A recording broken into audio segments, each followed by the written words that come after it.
Hey, everybody. Kara Lee here. Thank you all very much for joining today.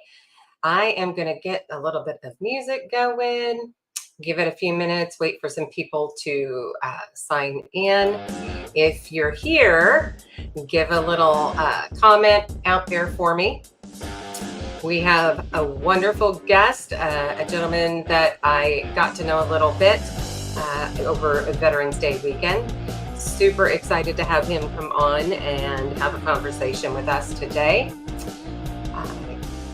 If you haven't already, make sure that you, at the end of the show, make sure that you comment, but also get your buddies, your friends, family, have them come out, make sure that they subscribe as well. We are getting closer. Killian, welcome. Thank you. Thank you.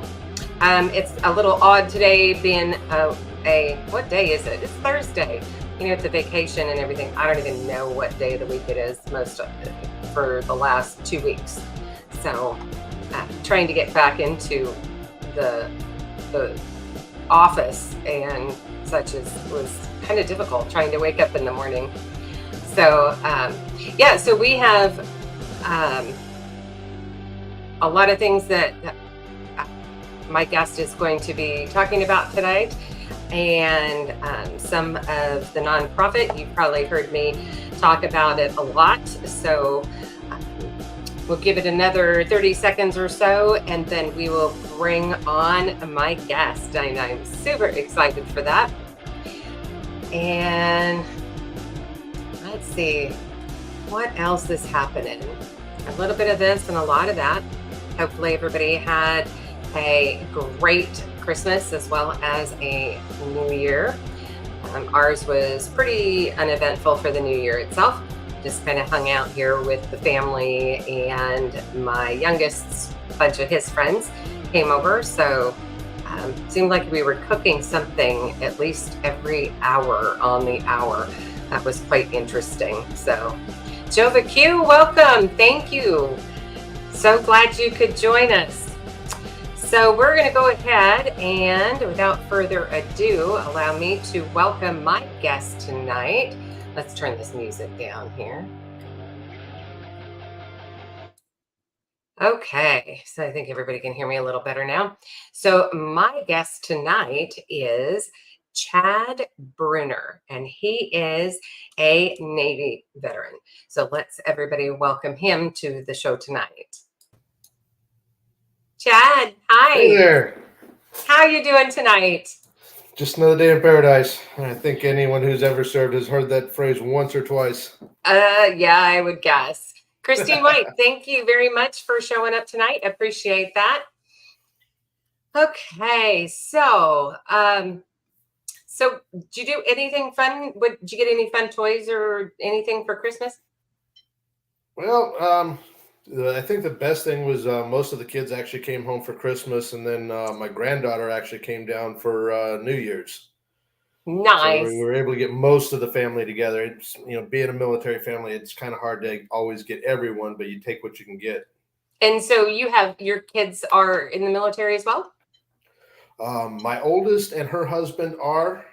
And then my younger son is not, but he stays with them. So he winds up helping out with their animals so that they can travel. Nice. My older son did serve briefly in the Navy. And then my youngest, well, she's 13. So not yet. Well, she's got a while. Does she? And does she want to follow in your footsteps, Navy? She does. She does. She wants to be a communicator like I was in the Navy, but she wants to make sure she gets a higher rank than I did. But that's what we want for our kids, to go further than what we did. Yes, exactly. And, and I say that over and over again to my kids. We want you to succeed. We want you to do better than what we did and go farther than we did in things. So, anything we can do to support and help and lift them up and make sure they're on that path, we're there for it, and I'm sure at times it becomes a nag, but of course. But we do it with love, whether or not they see it that way now. They will at the point when their kids are their age. That's right. And they'll recognize it for what it is at that point. They'll be like, oh, man, now I know. Yep. Uh, so let's start off, I guess. If you can tell me a little bit about your childhood growing up, your education, school, things of that nature. Well, growing up, I actually grew up in a military family. My dad was Army. So I actually grew up overseas in Germany, spent most of my growing up over there. So I was able to do a lot of traveling because Germany being right there in the center of Europe, probably where I get a lot of my interest in history from, just being able to Okay. see and experience a lot of it firsthand. Because when I was in high school, let's go to Paris for breakfast on a Friday night Wow. because that was 4 hours away. That's, I can only imagine. I've never been outside of the country. So, my thought is like, maybe someday we'll take a cruise, my husband and I, when, my youngest isn't quite, he graduates this year. So, we'll then hopefully be able to save a little bit and go do that and get ourselves out. But, I don't know, Paris. Wow. That sounds impressive. And it was one of those things that the as people came over, it seemed romantic because let's go to Mhm. Paris. It's a 4 hour drive. So Yeah. it's kind of one of those things we got to do growing up or in high school and all of that. But it was definitely an experience growing up overseas and having access to so many different countries at such a young age. So it really hit home. And I am very big into history. And I think that is a direct correlation. I mean, I actually graduated from um, uh, Heidelberg American High School, which is, interestingly enough, the one city that the U.S. did not bomb during World War II because of Mark Twain. Wow. Really? Huckleberry Finn is named after Heidelberg. Okay, now I'm gonna have to go back and read this and go through it all. You know what I mean? It's like, Yep. that's interesting. And so, gosh, I can only imagine. Like, so okay, when it came to food, I'm guessing you're not a picky eater, or are you? I am absolutely not a picky eater. You don't get to looking the way I do by being a picky eater. Well, my thought process went to the fact that you were subjected to all these different cuisines and going all these different places and living there. Oh no, absolutely. I am very fond of German food. I mean, we do schnitzel and things like that quite frequently because I know how to make it the right way. I've never had a schnitzel. You're missing out. You're missing You'll out. have to you'll have to send me a recipe, and I will make it in your honor because Fair enough. yeah, I would love to try it. I think it's always interesting to try new things anyway. My kids growing up, it was, I give them like baklava and sauerkraut and they Yep. don't care for that anymore, but they had it, and for the most part their taste buds are pretty expanded now. So um, that's a good thing. So Yeah, I like to think my kids have embraced a lot of different things. My oldest, the one that's in the Navy, she also enjoys cooking. And when she was stationed in Italy, she reached out and learned a lot of that. Her husband, who's Air Force, was stationed in Germany, so she knows a lot of the German recipes and things like that. oh, nice. So I like to think we've passed some of that on to the kids. Obviously, kids being kids, not everyone wants to. Some are Right. perfectly happy with McDonald's or whatever, but So how many siblings do you have then? I have two brothers and one sister. Both my brothers are or were in the military, and then my sister married an Army guy. Does So that count? one, uh, kind of, I guess. But no, one of my That's brothers funny. was Navy. One of my brothers followed our father and went Army as well. So And so what made you decide you wanted to go into the Navy versus following in your dad's footsteps? I think he talked to the recruiters because he wanted to join the Navy, but um, back in the 70s, late 60s, when it was his turn, you couldn't get a guaranteed job field. And Oh, he wanted okay. to be a submariner. And he said, well, if you can't guarantee me subs, I'm going to go sleep out in the mud. who knows? But go figure. Okay. All right. So tell me then, so your education, so you graduated from now the school, what was the name of the school? It was Heidelberg American High School. It was a DoD school. Okay, in Germany.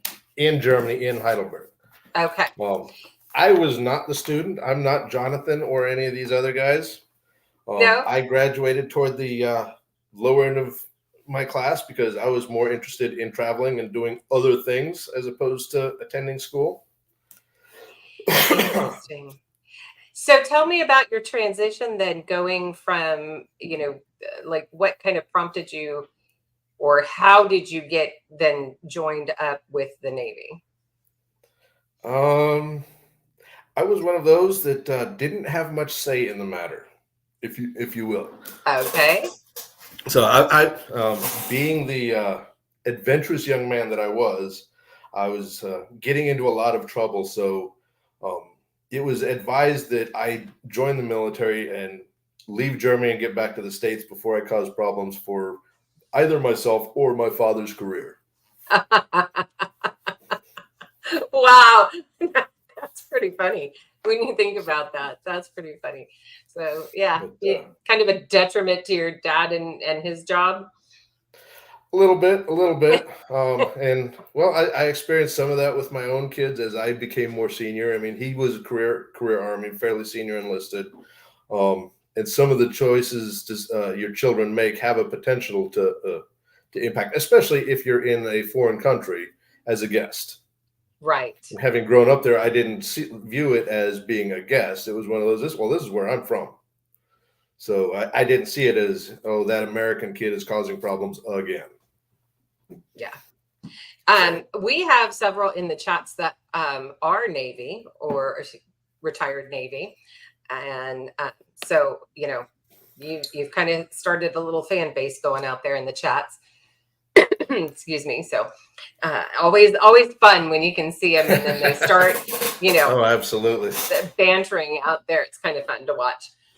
So what, if you can tell me, well, I guess the first question is what kind of stories do you have from your basic training or your boot camp?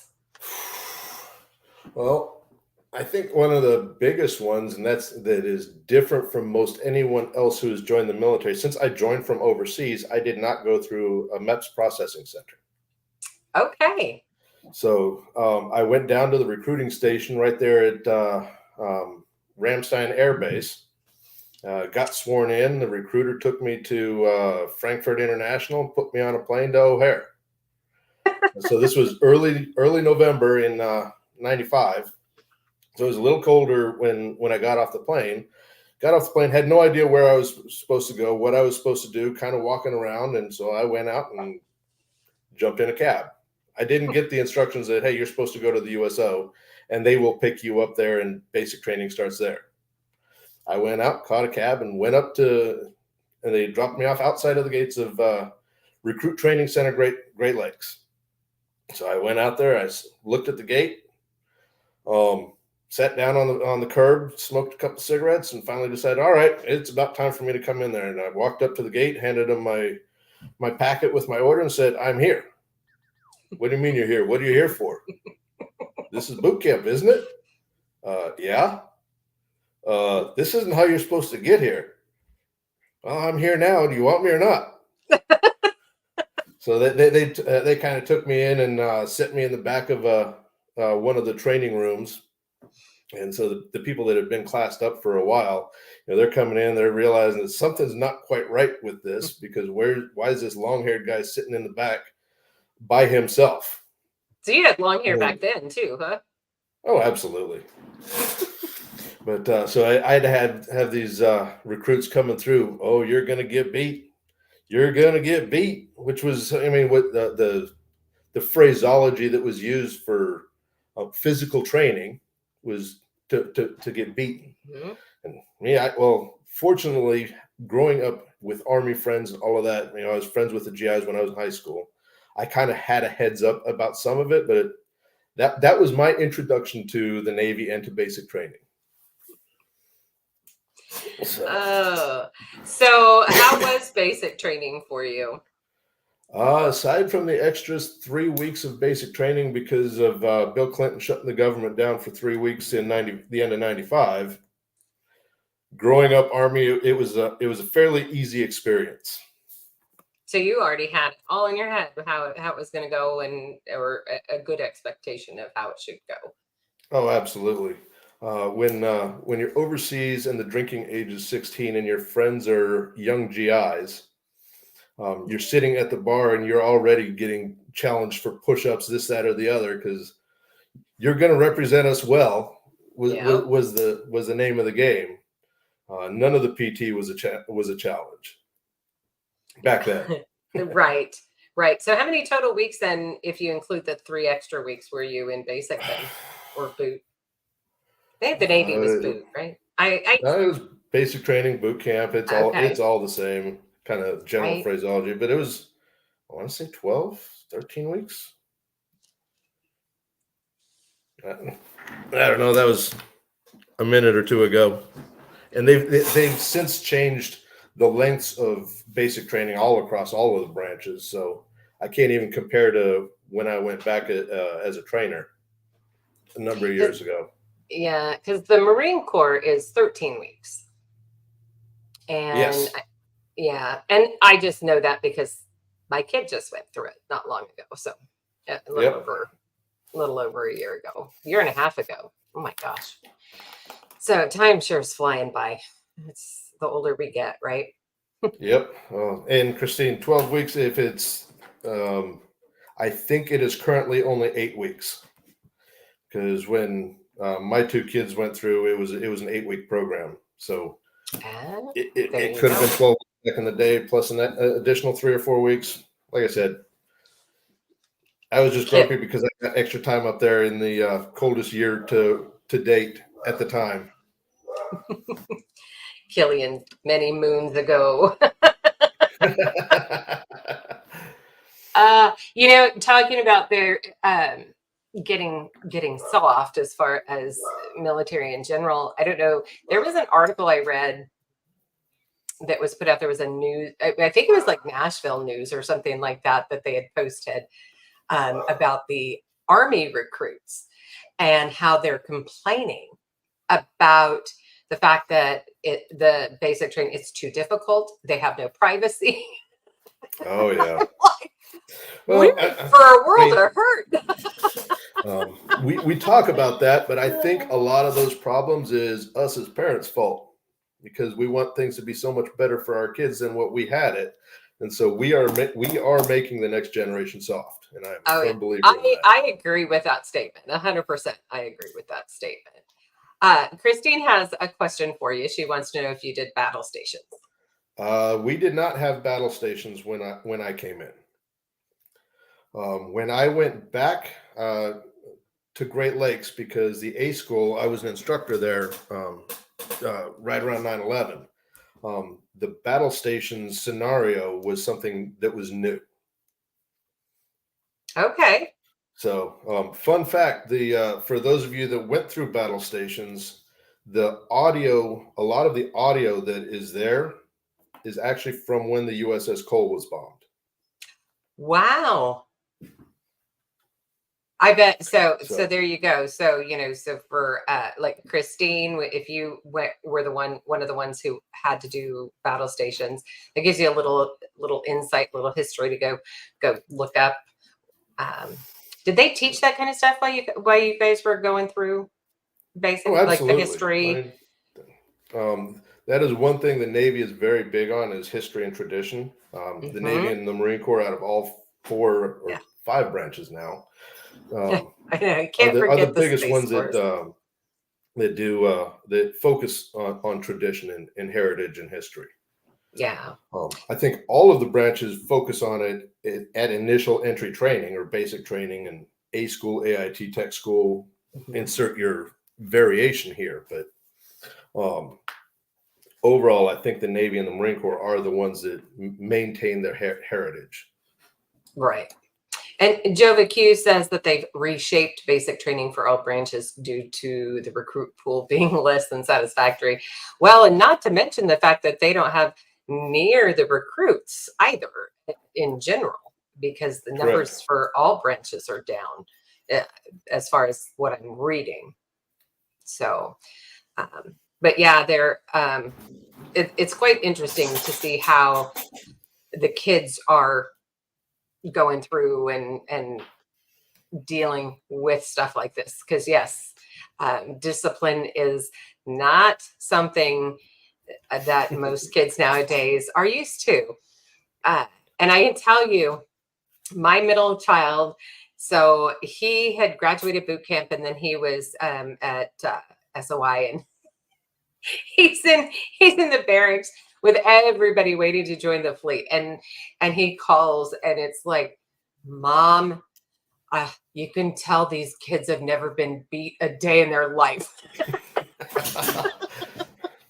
Oh yeah. He's like, they have no discipline. They, and it was just like, oh my gosh. And he's like, I want to thank you for that.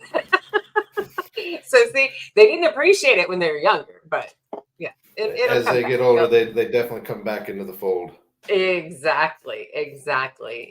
DJ Play Nice, well, thank you very much. Appreciate you being here tonight. Thank you for joining the conversation as well. Everybody else that we've got out there, Ron, I see you. Thanks for coming in and saying hello. We appreciate you dropping in. So we have Chad Bruner with us, and he is a Navy veteran. So happy to have him here with us today. He says that Joe McHugh says the Air Force and Space Force has habits, not history. I guess that's a good way to put that. To turn it into history. Yeah, right. Yeah. Well, and then, depending upon who you are, that, we'll just change history. So not going there. I know it's bad. It's bad. But okay, so when you graduated your basic or your boot, then what did you end up doing after that? How did you? So I wound up graduating basic training, and then when I went out to San Diego for my my A school, which was my career school. Okay. Because I was a communicator. Did that, and then I went straight to the fleet. My first two ships were actually merchant marine ships. So wow. Civilian supply ships that had a mixture of civilian sailors and a military detachment. Okay. So never home, always gone. From there, I went to an aircraft carrier, did a couple more deployments, and then I went to my one and only shore duty ever, and I went back to Great Lakes because my A school had transferred up there. And of course, that was when 9/11 happened. I tried terminating my shore duty to go back to sea and get back operational and deployable, but they figured I had something to offer to the new kids coming in. And then I went back to sea and did a cruiser and then a destroyer, went overseas, and then I came here to Fort Bragg to finish out my last 6 years. So all in total, you were there in the military for how long? 20 years, 3 weeks, and 5 days. But that's only because you have to retire on the last day of the month, and I joined on the 5th day of the month.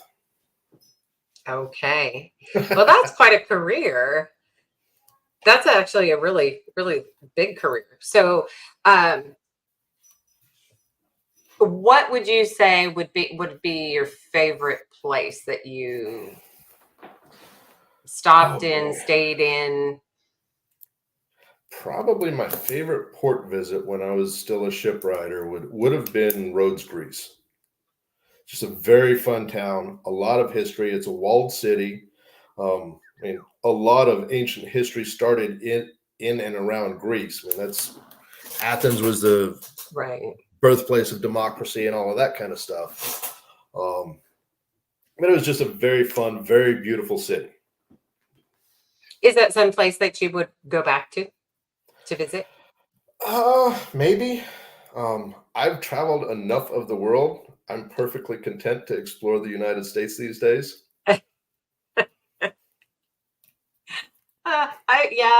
I wish I could do that, but we'll see. I guess. And for Christine, You're talking about Australia. I was not a fan of Australia because I found Australia to be much like the United States. They just talk kind of funny. Yeah. Their food. What was their food like? That would be my, because a lot of scorpions or things of that nature. No, I mean, you get some emu, some kangaroo, and a lot of the same things. I mean, it's very much like us here. We eat just about everything. If it's got four legs or whatever, it's going to wind up on a plate somewhere. But I've had emu burger. I've had kangaroo. It's all kind of tough. Emu is more red meat than bird, but interesting. And yes, I've eaten the obligatory snake and scorpion or whatever because the northern side of Australia is kind of like the Old West, the Darwin area, to the point. I mean, dirt roads, pine boardwalks going down, and they roll the streets up at night. So Christine says Darwin, Australia is where she was at. And let's see, Joe VQ, Fort Bragg, huh? It's pretty much what we're looking at. I did 6 years here at Bragg, retired, and 8 years later, I'm still hanging out. So I guess it's not too bad. No, must not be. And Killian, is that the farthest you've been, Walmart? No, I don't think so.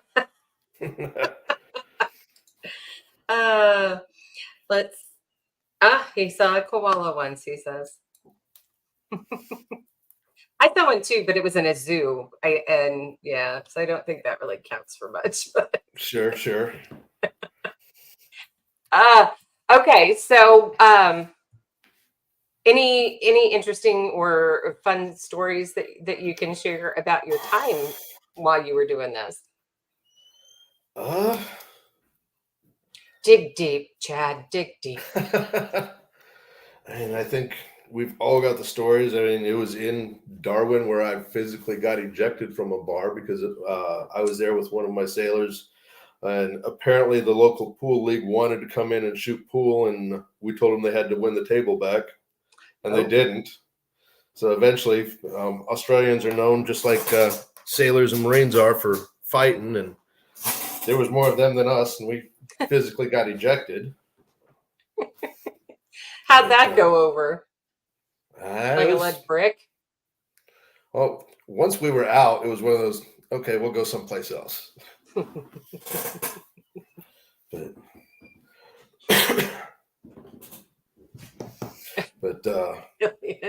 Killian is drunk in a bar. They threw him into public. Absolutely. But I mean, my time conventional, riding ships, we traveled just about everywhere. Did several med deployments of Spain, Italy, Northern Africa, Cairo, Majorca, Palma, Israel. And then, of course, towards the tail end, everything was just the Far East and the Middle East. So I'm definitely familiar with the Middle East. I mean, my first time over there was in '98, so before things got really crazy. But it was interesting to see a lot of the change in the Middle East, both pre and post 9/11. So I did traveling there, both personal and professional, outside of just port visits. Being stationed at Bragg, we got to go in and do a lot of other things. But I also had the opportunity to, I had my motorcycle over there when I was in Bahrain, so I got to ride my motorcycle in various parts of the Middle East. So yeah, lots of different stories like that. So yeah. You said Bahrain, and Jova Q said ASU Bahrain. Absolutely. So that was interesting because that popped up right as you said that. So,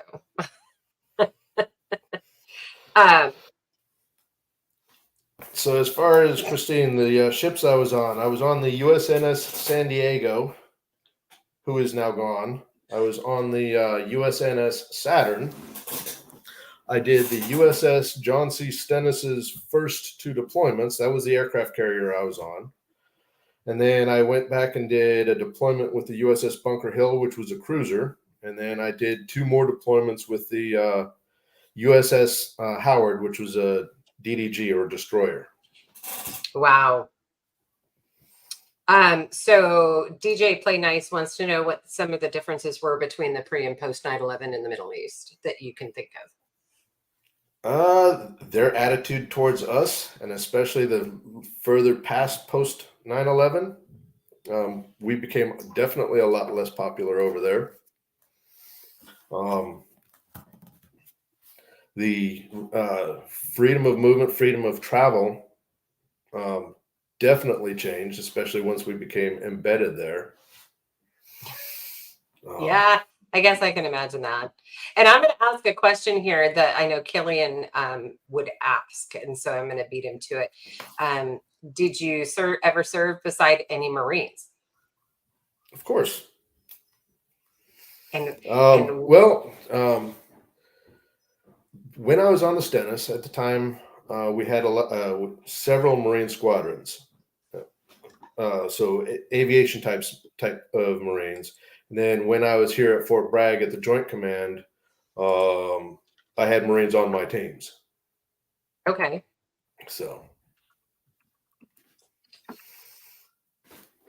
but no, I've served with just about every branch. Fortunately, I retired before the Space Force was a thing, so I didn't have to worry about them. But yeah, I still to this day, I mean, they've been out there now for a couple of years, and I don't hear anything about them, like in the media or just like nothing. They're there. They exist, but they're there, and I've even seen signs going down the road for Space Force bases. But really, somewhere down in Florida, I think. But oh wow, okay, interesting.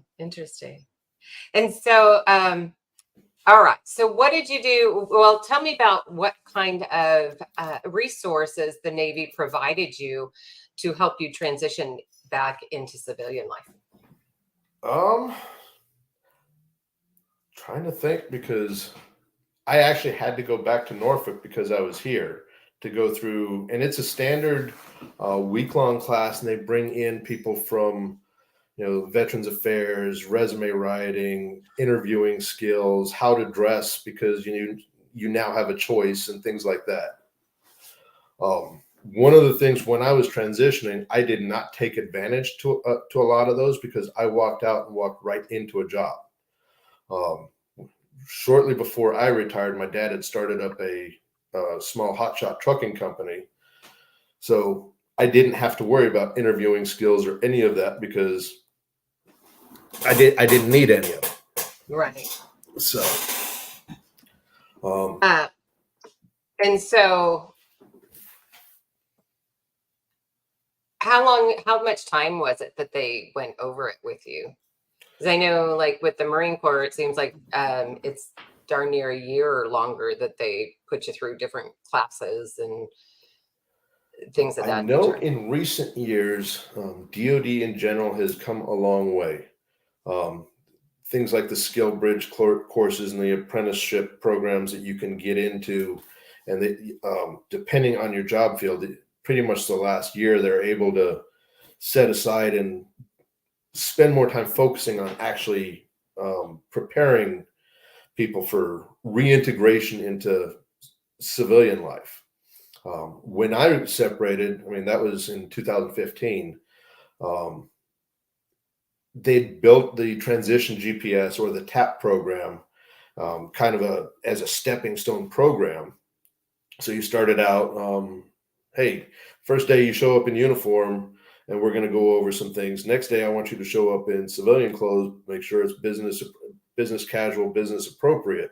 That way they could kind of work through it. And then much like many other schools, it's final day is you get some scenarios, job skills, and interviewing skills and things like that, just kind of, and essentially establishing that capstone thing that Right. hopefully somebody has a couple of interviews lined up if they didn't already have something in place. But the Nice. skills bridge, that is something that came along after I separated. So the only reason I'm aware of it is other folks that I know of that have started the separation process. Okay. And Jova Q says that you can start to transition anywhere from 18 to 24 months out. So for anybody who is in the process, I'm sure. Actually, I know. I see these little pictures every now and again of the different things, and so it's quite interesting. Um, but okay, and so since you've been out, did you? I know. Killian's way ahead of me with the transition part. So soon, and it's going to fly by between now and then. I'm saying, just 2023. Just I don't know. I opened the door and it was like gone. Oh yes, oh yes. So, uh, what did you do anything when you exited or when you became a civilian? Did you go find any um, other resources on your own? Not really. Like I said, when I retired, when I separated and walked away, I was fortunate in that my VA stuff came back fairly quickly. Oh, Um, nice. I got a decent rating that at the time I wasn't worried about it. They automatically came back with 80%. So it was Oh, one of wow. those. I thought everything was fair. And like I said, I went directly to work for my father as a truck driver. So I went out, got my CDL, and went on the road. We did that for about 5 years. So I was Okay. in the cab with myself, with my own thoughts, but traveling the world or the country that I spent 20 years, defending, if you will. Hmm. So we did And that for about. Go ahead. about 5 years. Yeah, about And 5 years. how do you think that your military background helped you with that job? Um, Definitely records keeping and logistics planning and all of that because you have to plan your routes and as a Hmm. senior enlisted guy you have to be able to plan for both your people and getting your equipment from point A to point B, making sure if you're on the ship you have all of your supplies ordered ahead of time and when you're looking at resupplying and things like that.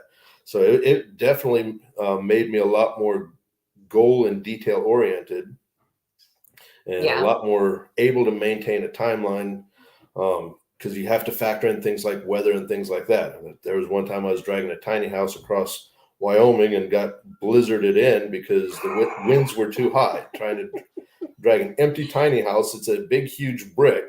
Yep. Probably not going to get to the other side of the state if the winds are going sideways too fast. So, Yes. but Yes. it, I'm from Montana, and so yeah, oh we yes, understand how that goes. More than my well, and then I was in insurance for 5 years, so a lot of vehicles, especially the funniest vehicle. The actually was like the sales rep for State Farm for like their area, like an area sales manager, I guess.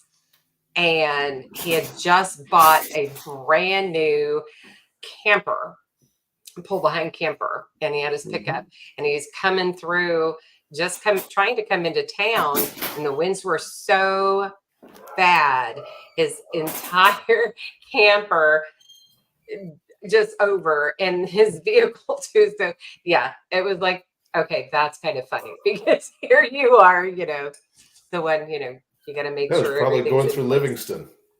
Actually, it was just before. And so we're out of Roundup, Montana. Okay. So you've been there, familiar or been I through? am. It seemed I always got stuck with the Pacific Northwest route, so I was through Montana quite a bit in the wintertime. Actually, got stuck in Livingston for 2.5 Yeah. weeks one time.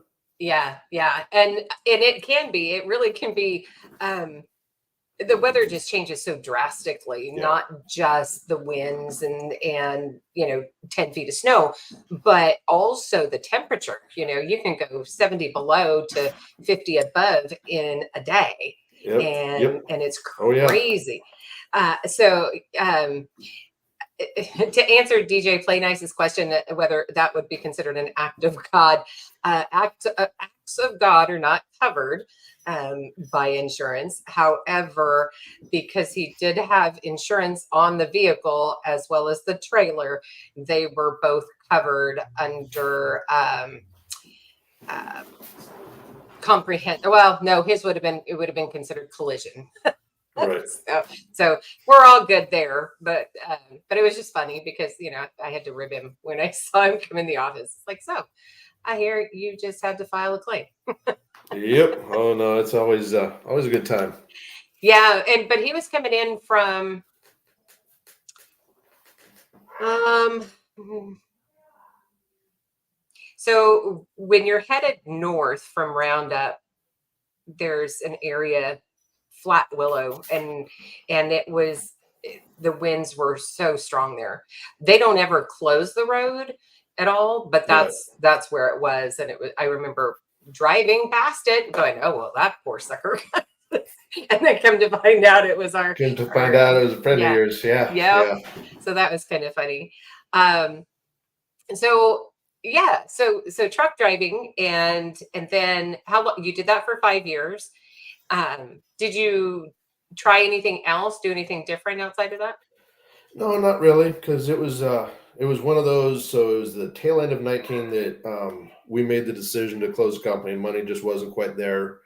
And then of course COVID hit, Yeah. so it kind of changed the game on all of us and everything. So I went back and I did some property valuation for a short while, but No um, kidding.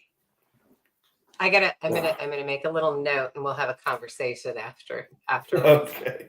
Because Um, you'll be, I think we have a lot in common in that regard. So okay. um yeah. But But and then so shortly after that, we wound up making the decision for my youngest to become homeschooled.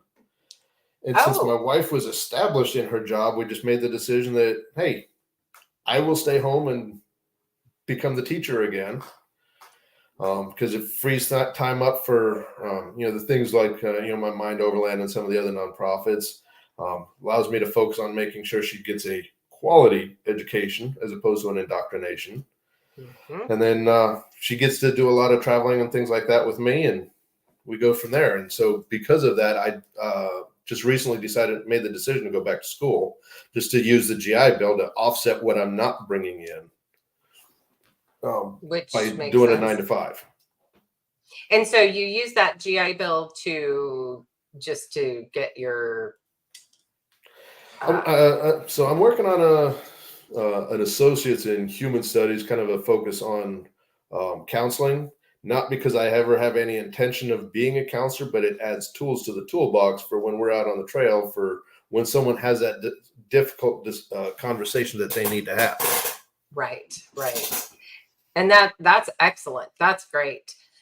So and I'm not familiar, obviously, with that, with the GI Bill and how it works. Like if there's a timeline that you have to use it within, or if it's basically out there till you use it, um, and caps money wise and such. So Well, once upon a time, the GI Bill would expired 5 years, no,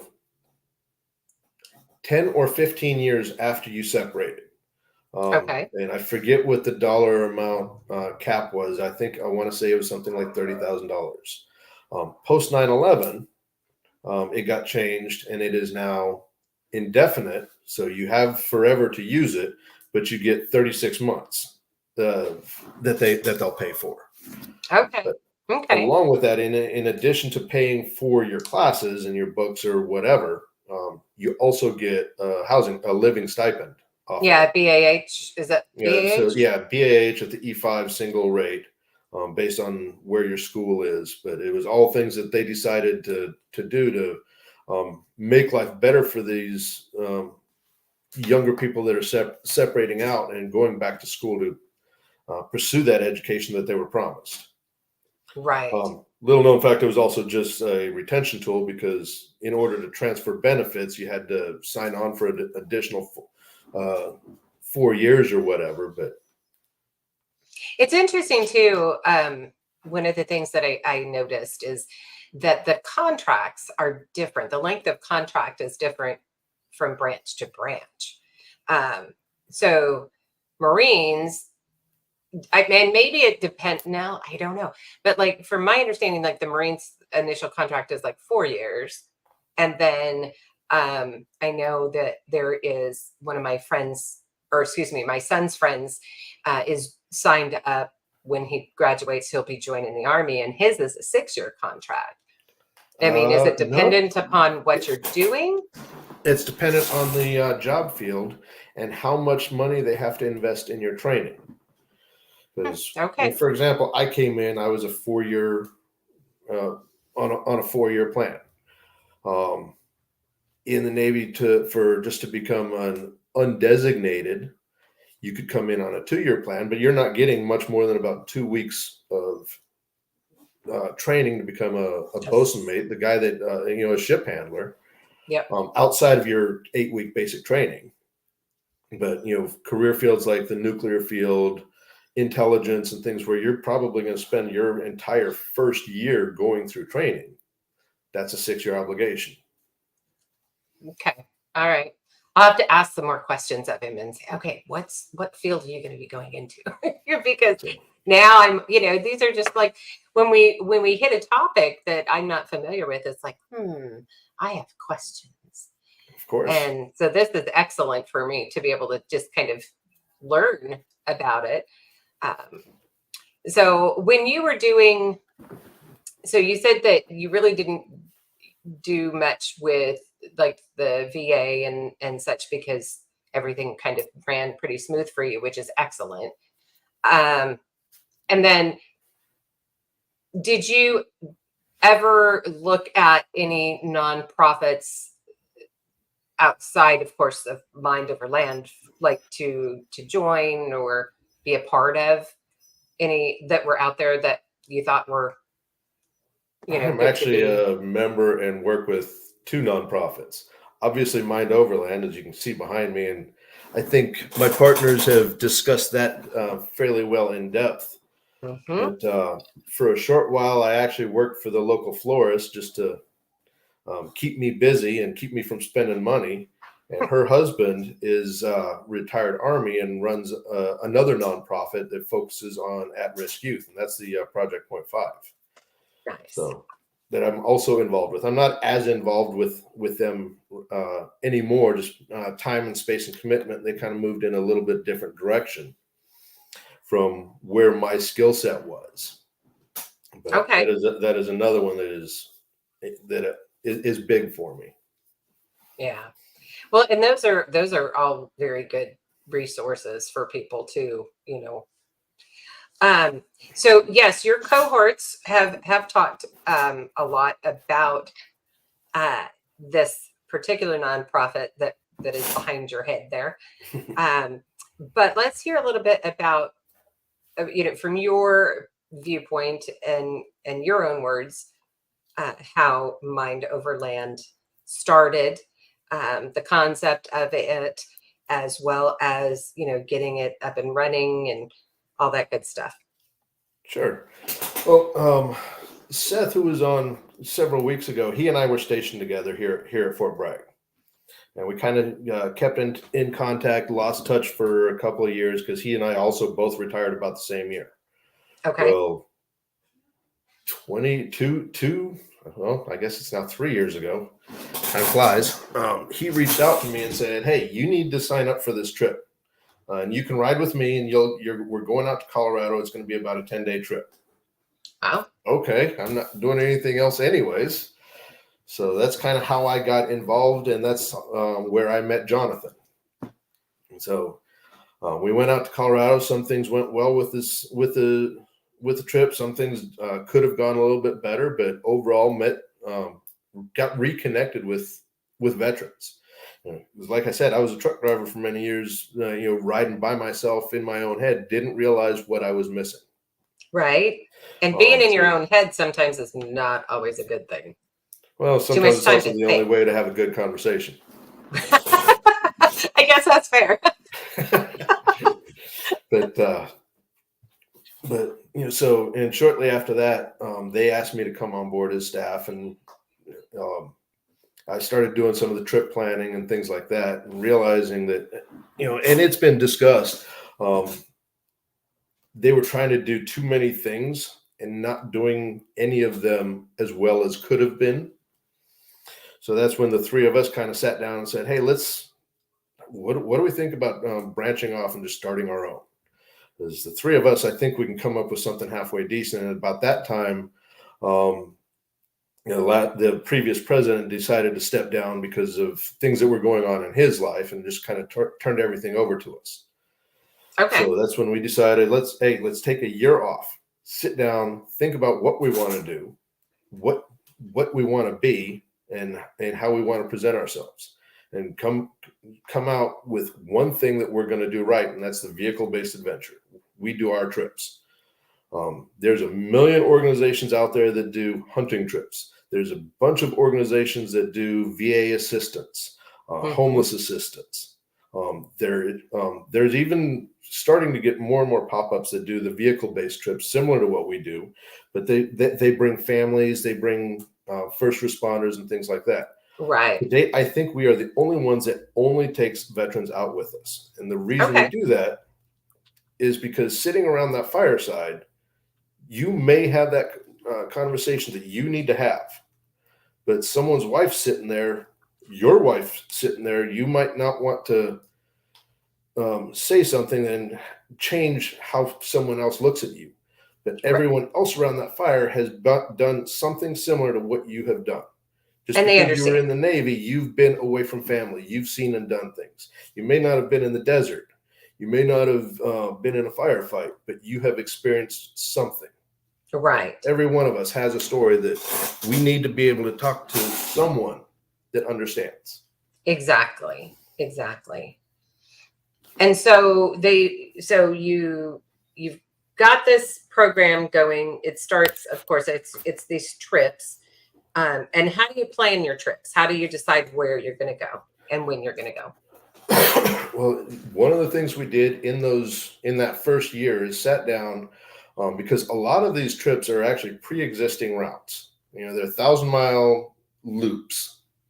And so we just kind of sat down and figured, well, what can we realistically do? Because we're primarily in North Carolina, where let's focus on the East Coast. How far westbound can we go? How far north? How far south? Because it's a 2.5-day trip, and we have to be able to realistically get people from work and back to work, because not everyone can take time off all the time. So that's where we came up with, the Mid-Atlantic backcountry discovery route is one that's kind of focused in the Virginia area. The Northeast backcountry discovery route. A lot of these are trails that are built for adventure bikes, that they're big enough for full-size four-wheel drives. Kentucky Adventure Trail, the South Carolina Adventure Route, the Florida Adventure Trail. So a lot of our trips are pre-existing trails that we just either purchased maps to or have since discovered or built our own. Right. One of the ones that we've built out is what we affectionately call the Pisgah 500. That's a 500-mile loop that we put together. It's kind of in our backyard, specifically Jonathan, but we just went out there and picked a direction and hit record on the map, and that's how we built it. Wow. Okay. I wondered how that name came about, because I've seen it on several of your posts. So yeah, that makes sense then, because I don't think it's quite something that you would literally see on any standard map, that name specifically. No. So yeah, a lot of it's Forest Service roads, Um, Existing trails, because we do follow the tread lightly principle, is where you don't go out and create your own trails. You leave nature in at least as good a condition as you found it for the next person. As That way we if can not all better. continue to enjoy it. Yeah. Yeah. But yeah, the Pisgah 500 is 500 miles in the Pisgah National Forest. Another one of that we didn't do. It's an existing route, is the Transamerica Trail and the Smoky Mountain 1000. So the Transamerican Trail, where does that go? It goes from North Carolina all the way out to Oregon.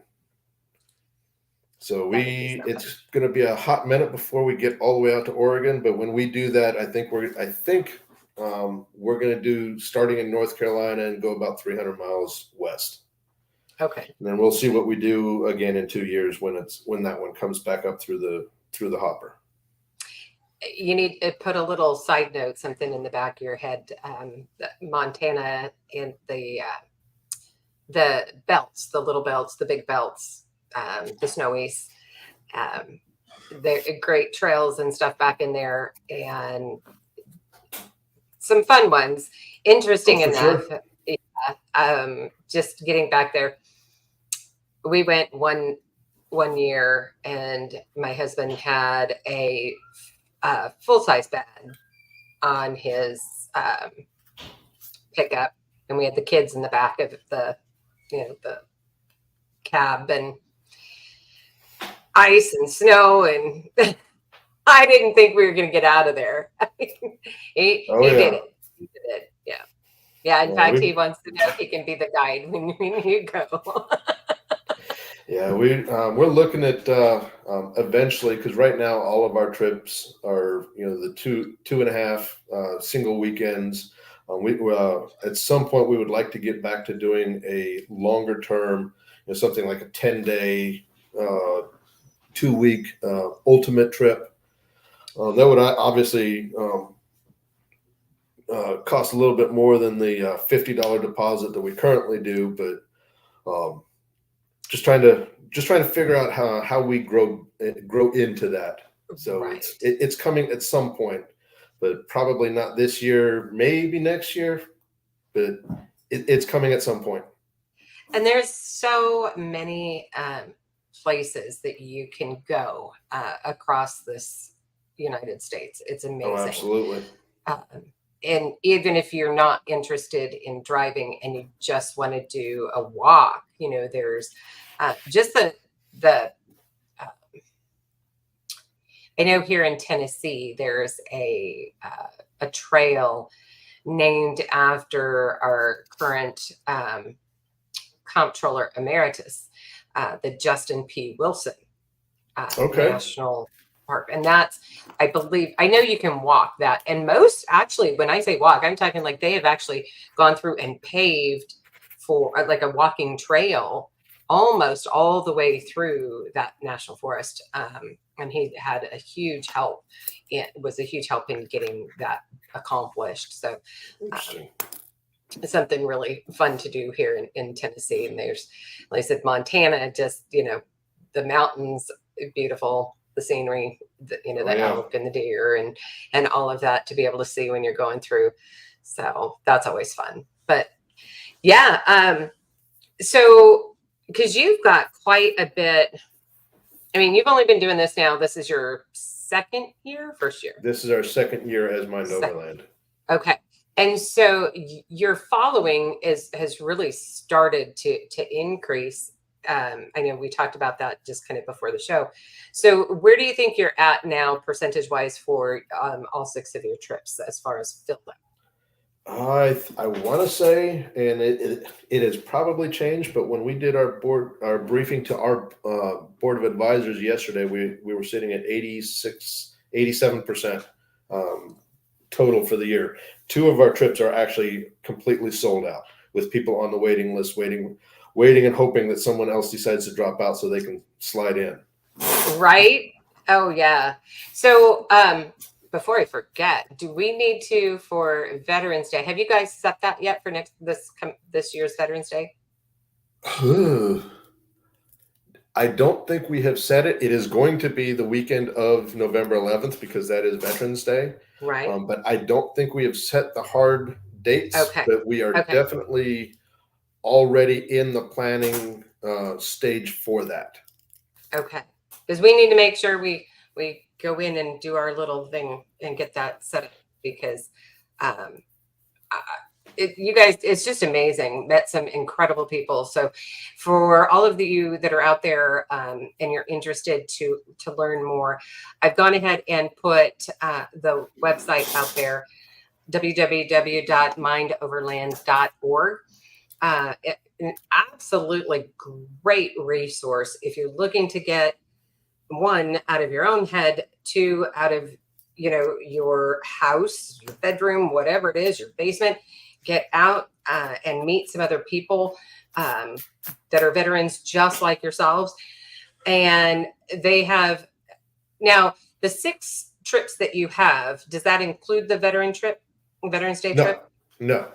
Okay, The so Veterans there's Day event is completely standalone.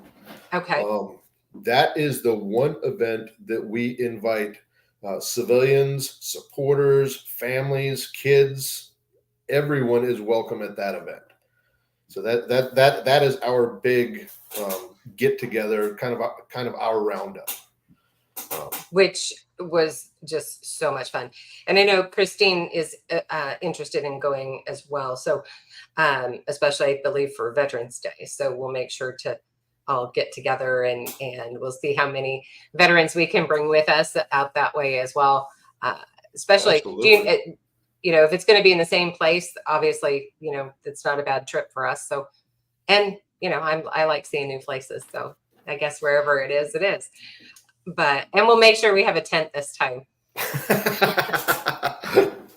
So speaking of which, Jason had posted that thank you very much for the use of your tent this year. Oh, So of course, of yeah, course. much appreciated for that.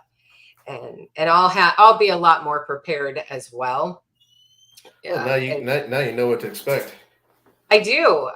It's been just thinking about all of the different things that you guys had going on. I mean, food that Saturday, and I know I don't know if you were on when I was talking to I think Jonathan about potentially the music, having music out Yep. there, Yep. and so I know he was going to try and see if that was something that might be able to happen.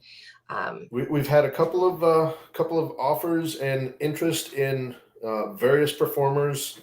It's just a matter. A lot of that is trying to find the format that works and working with the property owners because the property owners have also expressed an interest in growing the event.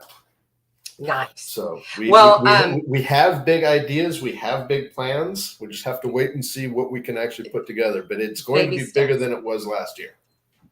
And last year was huge to me. I mean, for the first time I've been. So, yeah, Ryan Daniels, the country music artist. I know he's one of those that you kind of have to get to him early because they do book that. But his following, probably 75%, I think he said, of his fan base are veterans, and because he is a veteran as well. So, of course, kind of I thought would fit great for you guys in that. But so if you haven't gone out and listened to any of his music, he's got some really good songs. And he did a tour, and I can't remember who all he did it with, but it was in 2024 called I've Got Your Six. So okay, yeah, but he's out there. He's on YouTube. I know it's Spotify, and it's Ryan Daniel. It's singular. Yep. So check him out. I think you'll like him. I know you're in the planning stages there. Is there, anything that you can think of that you guys as a nonprofit can utilize or use or would like? Do you have a wish list, things of that nature? Oh boy. I hadn't even looked at that one. mean, the biggest thing is always donations, just because Then you can get cash what you is want when king, you and want. because we can, like, fuel and food isn't cheap for these trips, and that is our overhead. Right. Is we have a lot of the gear already. Um, Donation items for things that can be raffled off for Veterans Day and any of our other events, and Okay. things like that. We're always looking for corporate sponsorships or corporate partnerships, and we've on our website. And I know Brian talked about this fairly in depth about the partnership packages that we have for various levels. Yes. Yes. So And I did meet several of the sponsors are also veterans, or at least the ones yes, that they have come out. So that was quite nice to see. Uh, that really kind of just adds to what you're trying to do. so, I and a think. lot of that we get through some of the expo events. Like coming up in April, we will be at the Moore Overland Expo in Springfield, Missouri. Oh We have wow. a partnership with Chris out there, and we will have a booth out there. And that's kind of where we reach Nice. out, and we make the both getting our name out there, but also making the connections with potential sponsors and things like that. And then obviously Overland Expo East in Virginia next October is one of our big ones as well. Nice. So Nice. And so on the normal six trips that you do a year, what's been your max that you've had so far as the number of veterans? we try and cap everything at 15, Okay. both participants and vehicles, because anything more than 12 to 15 vehicles is a too big of a group. And at that point, you're no longer treading lightly. Right. You're risking tearing things up, but also for the trip leads, um, both your guide and your tail gun are trying to keep everyone together. When we do wind up crossing towns, that's a very large group, because we're also not trying to be out there, blocking traffic or anything like that. Um, Right. we do have to share the trails with people coming from the opposite directions and things like that. That's why we found that 15 is about our magic number. Nice. Anything bigger than that, we would wind up having to split into additional groups, and that may wind up happening at some point. But that's a whole additional logistical nightmare about how do we still link up in the same spot for dinner and camping and things like that. Right. Right. And so that makes sense then on how over the trip on Veterans Day weekend, how you had multiple groups set up. So it wasn't like everybody all just went all at once. You had the different Correct. trails and then, broken out. So, and that how I can imagine that helps a lot for your lead Oh, vehicles it and does. such. It does. Yeah. Uh, so yeah, I'm super excited. So as far as the Veterans Day one goes, it's open to all the veteran supporters. Again, um, keep an eye out on the website. They've got a page on Facebook, so make sure to go out there, like that as well, so you can get all the up-to-date information if this is something that you guys are interested in doing for those veterans that are in the chats and watching in future. So because it's a lot of fun, and I'm not a veteran. Just being out there, though, it's always nice being out with nature first and foremost, but then the different stories and just the general camaraderie that is had is so nice. I met some amazing people, just being out there, and I really enjoyed it. I know Jason did as well. So, and he's going to just have a blast. So we're happy Oh, I that he's guarantee it. able to do It's that. always a good time. And Yes. so yeah, in addition to the website, we are on both Facebook and Instagram as Instagram Mind too. Overland. So Nice. Nice. So if anybody has any questions for Chad, go ahead and get that put into the comments for me now. And then at the end of the show, after we end the live show, please, please, please, everybody go out there, hit the like button, and just throw in a quick comment so that we can, get through YouTube's little thing that they do. So with their numbers, the algorithms. And also share it with anybody that you know. They don't have to be a veteran. Get the word out. We are getting closer to 100 subscribers. When we do hit that number, we do have some giveaways. Let's see. So I remade a new tumbler. Nice. So we've got that as a giveaway. It comes with straw and a pipe cleaner so that you can clean the straw really well. And of course, it's got it, which isn't on here, and I'll put on here. It's a little stopper thing so your cup doesn't go sliding everywhere. But these, and I know there's a couple that are on the chats right now that have some of my tumblers, and they say they're absolutely amazing. Like they'll go out to the range and first thing and have it filled up with coffee and get back in hours and hours later and it's still hot. And the same thing with ice, holds ice really well. So we've got this. We have a gift card for Academy. We have a couple of other little things that we'll throw out there at some point. But so make sure everybody likes and comments so we can get those numbers up and share that information if you can. So anything else that you would like to add, Chet? Any other resources that you can think of for our veterans that they would be interested to know about in the North Carolina area? Because obviously that's what you would be more familiar with, I would think. Not that I can think of offhand. We've touched on a whole bunch of things, so which is good. Yeah. That's a good thing.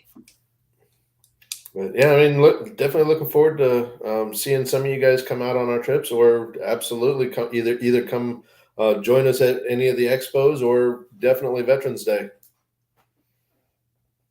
Yeah, for sure. Killian says there's only one like on this episode right now, so everybody hit that button.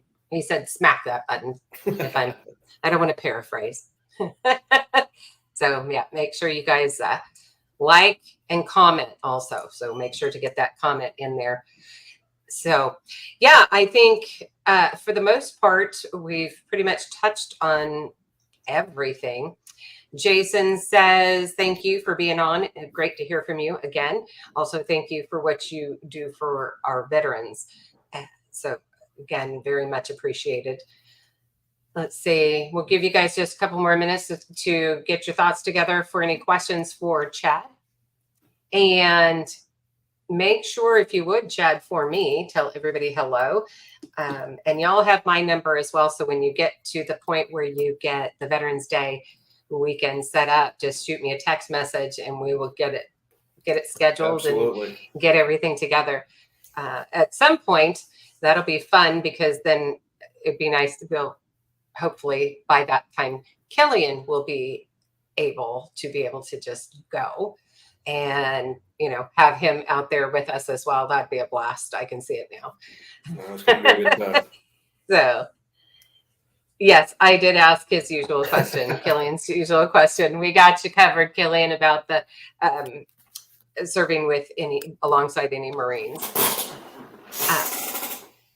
All right. Well, I appreciate everybody coming out tonight, and mark on your calendars. I do have a show coming up Sunday, so we're going to go back to our regular Sunday shows, unless, of course, there's somebody who would rather do a show during the week. So we kind of want to make sure that we can cover that for everybody who comes on. But mark your calendars for the 7th at 6 p.m. and then also the 14th. So I've got those all scheduled up. And the 14th is a guest who is friends with and served with Lee Deckelman, for those of you who have followed along and understand Lee's story. So, and for those of you who haven't already, if you're interested in a read, one of them is called Internal Volume, and that's the cover, and it's backwards, but Internal Volume by Lee Allen Deckelman. And then I know that the gentleman that's going to be on the 14th also has written one book, and he is now working on a second book. So lots to tell there as well. DJ Play Nice, thanks so very much. Appreciate the kind words. And again, hope to see everybody out here Sunday, 6 p.m. Central Time. And everybody, please, please, please have a very wonderful rest of the week and a very safe weekend. So we're going to go ahead, get some music, and we're going to be out here shortly. All right, there we go. We got some music. All right. Are you a rock fan, or what's your favorite music? I'm a rock guy. Yeah. Just kind of the older rock, or any of the newer stuff? Primarily the older rock, some of the newer stuff, but on Sirius, I'm either on Turbo or the Boneyard. There you go. So. All right, let's see.